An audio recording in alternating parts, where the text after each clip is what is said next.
guys, it's Lexi here with Cologne, and now I'm sitting down again with LUX Homes to talk about planning your dream home and the key steps from your vision to blueprint. So I have in studio here today Brodie, who he's going to correct me on his title. Brodie, you are the project manager, but you also wear a few other hats under LUX Homes. Yeah, technically I am the director of construction for the company, but really that just is a fancy title for I do anything that's delegated to me. But owner,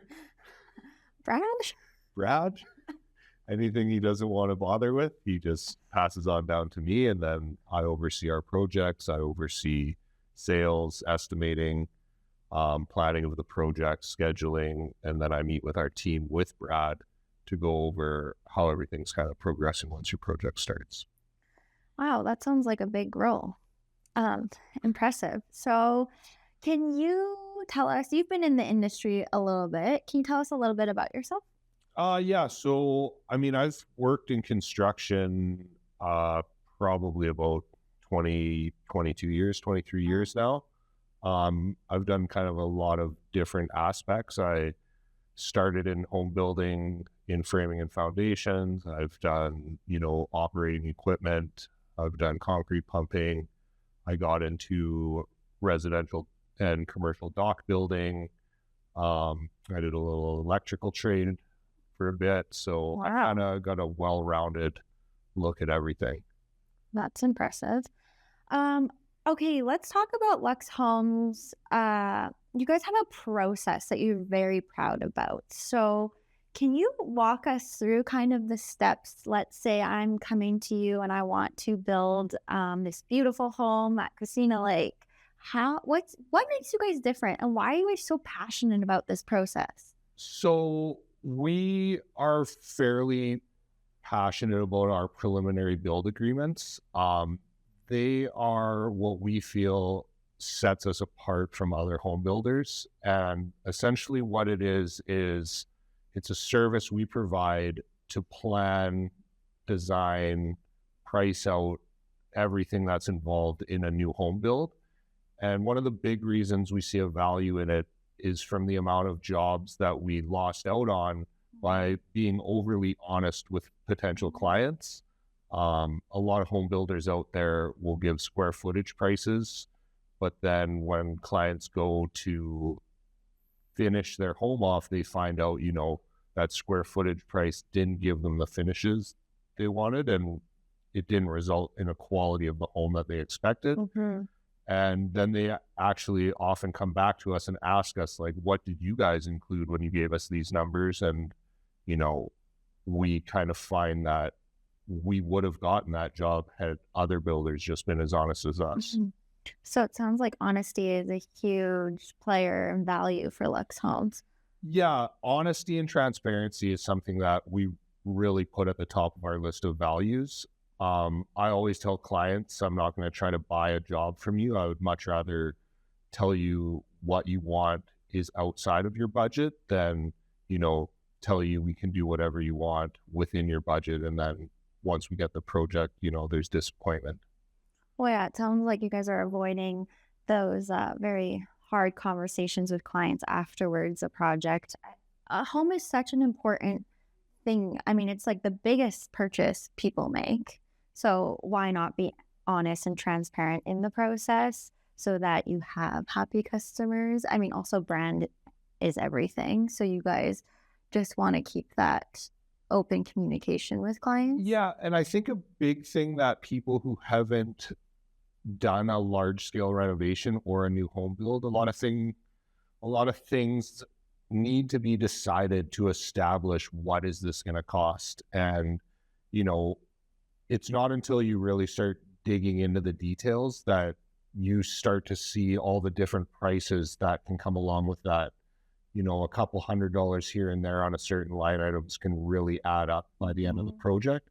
And there's also a large gap between, a low end, a mid quality, and a high end finish. And sometimes people don't understand the difference in quality that you're getting. And our preliminary agreement allows us to kind of walk clients through that process and their selections and explain to them like this might be outside of your budget, and then we try to create options for them so they're not just left with a big hole in their design and they don't know how to fill it with the budget that they've established.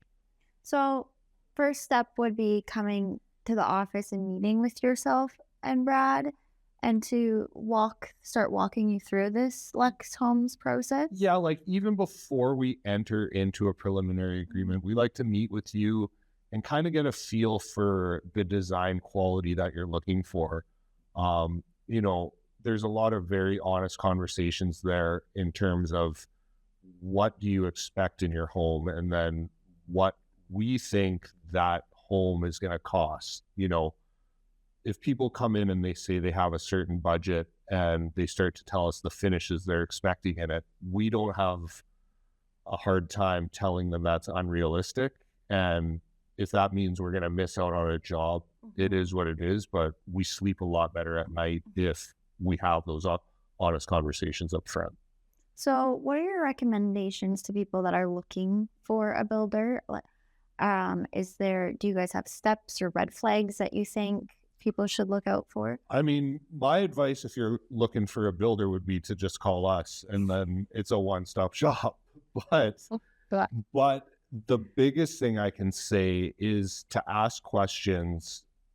If you're talking to any builder, you want to know what is included and what is the value you're getting with that price. I mean, there's a lot of stories out there of people not including certain costs, not including insurances, permit application costs, engineering costs, when they give these square footage prices or rough budgets.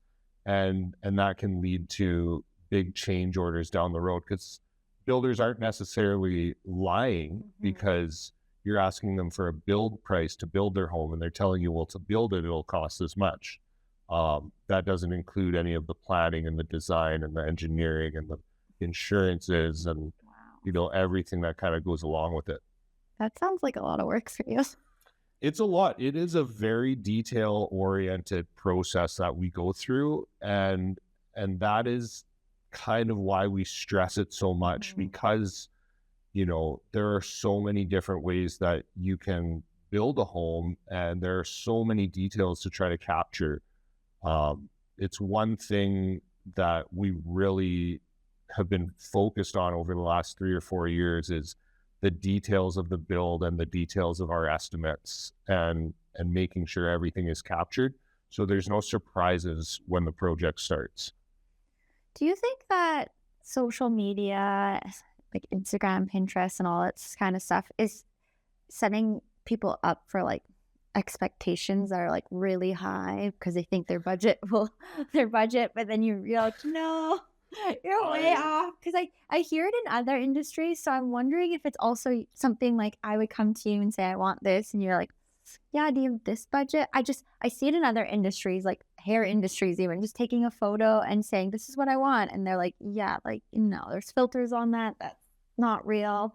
I think is this affect you guys too? I mean, the DIY world has really, you know, taken off in the last 10 or 15 years. And there's a lot of people out there that post photos of their projects that they've done. Yeah. The one thing is that, you know, it's easy to film something and it's easy to take photos of a project and to not see the corners that were cut and to not see the quality. And what does that look like in 5 years? Or when you go sell a house? Yeah, or in a year. Like, what does it look like once it's been lived in and you've had a kid bang up against it? You know, there are features that you can establish on a budget, but if you want them to last, sometimes those are the tough conversations to have of like, yeah, I can slap that on a wall, but it's going to fall off the wall in 6 months. It's like a Band-Aid. Yeah. If you want it to last, we can give you that look, but it's not going to be cheap. Yeah. So it's kind of a tough one. You know, Pinterest has really made the interior design portion difficult. And another reason for that is because there is so much out there. It can be a bit overwhelming when you have clients trying to choose a kitchen style, and they just keep seeing different stuff they like on Pinterest, and they want this kitchen, but then they also like this one, and then It doesn't really work, or layout doesn't. not so much it doesn't work, but it's kind of like, you know, streamlining that choice of, let's just focus on one and then turn Pinterest off so that you don't have to keep coming up with new ideas and new paint colors for the year. And, you know, now it's 2025, there's a new paint color for this year and there's a new design. And it's kind of difficult in that term of like focusing in on what do you guys really want. Yeah. Well, I could see that happening in your industry. Well, Brodie, is there anything else regarding the process from Lux that we missed, or anything else we should touch on? I mean, the biggest thing with our preliminary agreements that we find is once the projects start, there's no selections that need to be made. Maybe there's some minor changes along the way. I mean, things always come up and there's always, you know, some aspects that were unseen. But for the most part, it leads to a more stress-free build, start to finish. You know, a schedule's established. We're not chasing clients down to try to figure out how they want things finished off. It's all been planned out. It's all documented.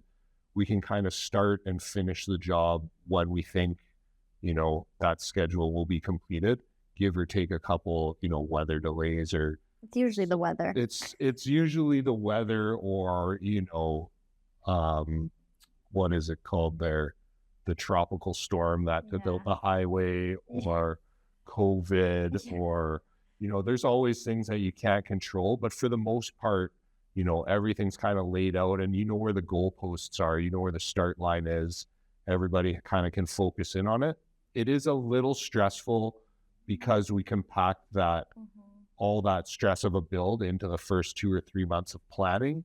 But once that's kind of over, you know, you can kind of sit back and just watch your dreams kind of come to life. Okay, so it sounds like you need a little help support with your clients at the start, but then after you did all the hard work, like doing your homework, then you're set up for just kind of letting it come together, not really have to be, you know, you're not having to be on location and make sure tradespeople are showing up. And Yeah, exactly. Like, it really allows them to kind of sit back, and you're not getting these like, okay, I need to know what kind of light fixtures you have by the end of the month, because, you know, we've got to start ordering them and we've got to start installing them. And where do you want, you know, towel fixtures hanging, and how do you want your fireplace finished? Because everything's kind of established. So it really allows clients to kind of enjoy the build process more. And then they're more so just coming to the house to view the house and to see the progress, instead of, oh, I've got to get there by Friday so that I can, you know, choose some of these selections and make sure I like what I think I'm going to want. And we just find that early stress pays off in the long run, and it creates a much smoother, enjoyable project. amazing. What's your favorite project you've done so far? It's kind of hard. Each one kind of has a unique challenge. We did a very interesting project down West Side Road. It was a home that had been in a family for a long time. And we had the pleasure of rebuilding their home on the same property. And the design of it, the clients were really enjoyable to work with, and the finished product really turned out, you know, pretty extraordinary for the vision that they had when we started it. So cool. We'll have to add that photo into the article. Well, thank you, Brodie, for joining us, and we'll see you on another episode. Yeah, thank you for having me.